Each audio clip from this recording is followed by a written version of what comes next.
Hola, ¿qué tal? Bienvenidos. Seguimos tratando circuitos en diodos. Ahora traemos ya agrupaciones en serie y en paralelo. Vamos a ver cómo tratamos este tipo de circuitos para sus diferentes análisis. Recuerden suscribirse a nuestro canal de SciEngineer. Bueno, vamos a comenzar reduciendo las variables que están en verde para mi circuito. En este caso son corrientes por los diodos, corriente inicial y el voltaje que existe en las terminales marcadas en este punto y en este punto. Lo más fácil que podemos hacer es simplemente saber cuál es el voltaje en ese punto. ¿Cómo deducimos el voltaje en ese punto? Si yo colocara, recordemos, nuestro modelo de circuito, primero hay que modelizar este circuito de la manera en que los diodos me den algo. En este caso tengo una resistencia y los diodos los puedo modelizar. Como vemos que la corriente viene en este sentido, cuando entra estos dos diodos los encuentra polarizados en directa.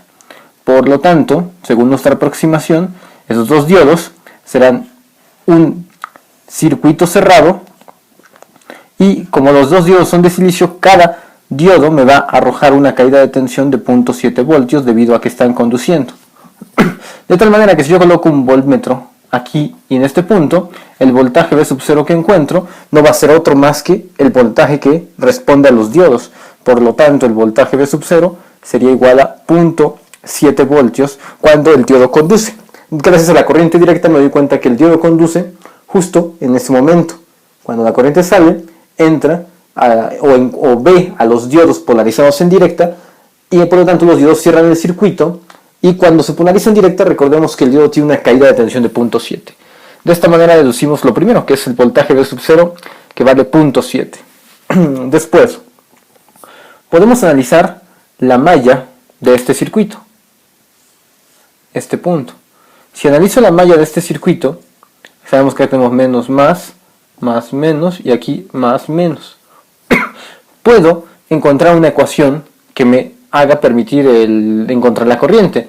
Empezamos. La ley de voltajes de Kirchhoff me dice que la corriente entra con menos 10 voltios, entonces voy a poner menos 10 voltios. Entra a esta resistencia con más, sería, ¿cómo calculo el voltaje? Sería 0.33 kilo por la corriente I, denotada como I porque es la corriente que pasa en el circuito. Y luego, más, sigo la malla, más la caída de voltaje de este diodo, que equivale a 0.7 voltios. La suma de las alzas y las caídas me debe de dar 0, y ahora sí puedo despejar mi corriente.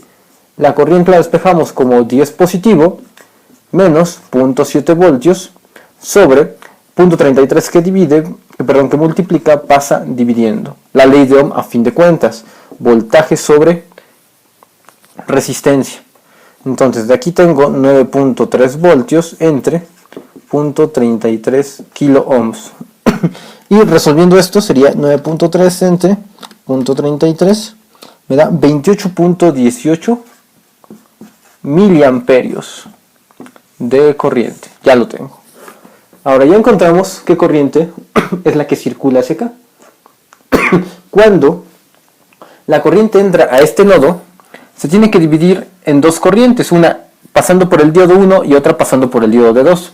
Como ambos diodos son de silicio, es decir, están hechos del mismo material, y en mi cálculo consideramos que son perfectos, ideales, y que ambos son idénticos, no me queda más que deducir que la corriente ID1 sea idéntica a la corriente ID2, ya que los diodos son idénticos y no presentarán resistencia diferente a través del circuito. Por lo tanto, ¿cómo encuentro esa corriente?